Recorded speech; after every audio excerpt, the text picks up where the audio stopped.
Welcome to Roytech video tutorial. Today I will explain you some of the lesson courses that you can learn in the training unit. The first thing that I need to tell you is that in all the courses that we are going to have in Roytech, we are going to talk about the PLC that it is going to be located in this photo here, its characteristics and how to configure the controller with the different devices that we are going to have in the lab. In the basic lab, you will learn how to use the simple bits to activate and deactivate a coil using contacts normally open and normally closed in a linear program, as you can see it in this example that we are going to have in here.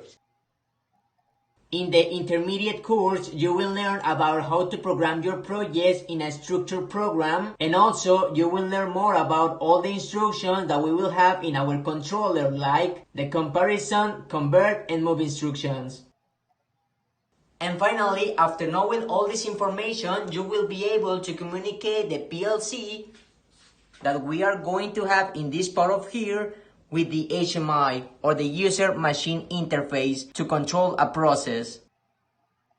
For example, in this case, if I select the button that it is going to be called push buttons, and then I decide to select the power on green, you are going to see that our green light, it is going to be activated. But now, if I decide to press the button power off green, this light will be off.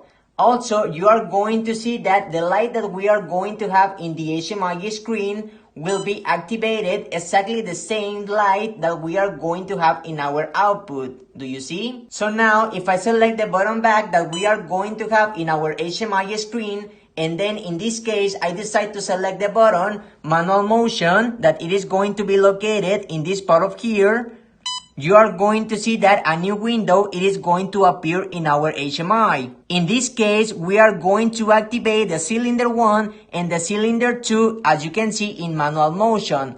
For example, if I decide to select the button advance, you will see in the other part that the first cylinder that we are going to have above, it is going to advance.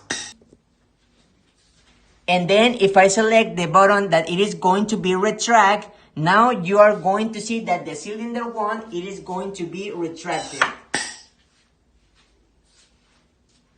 And we are going to have exactly the same motion with our cylinder 2. For example, in this case, you are going to see that right now our cylinder, it is going to be in a retracted position. However, if I select the button advance, now you are going to see that the cylinder 2 is in advanced position. However, in this case, if I select again retract, now the cylinder 2, it is going to be in the home position again. And finally, if I select again the button back, and then I select auto cycle, in this case, as soon as I toggle on the button start auto cycle, you are going to see that the cylinder 1 and the cylinder 2 are going to be advanced and retracted by itself. For example, in this case, if I select start auto cycle,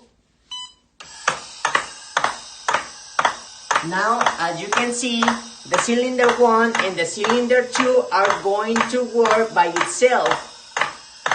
So now, if I want to stop all this motion, the only thing that I need to do is select this button that we are going to have in here.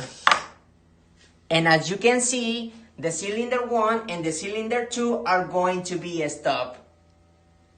So basically, that is all the differences that we are going to have in Roytech. Thank you for watching Roytech video tutorial. See you on the next video.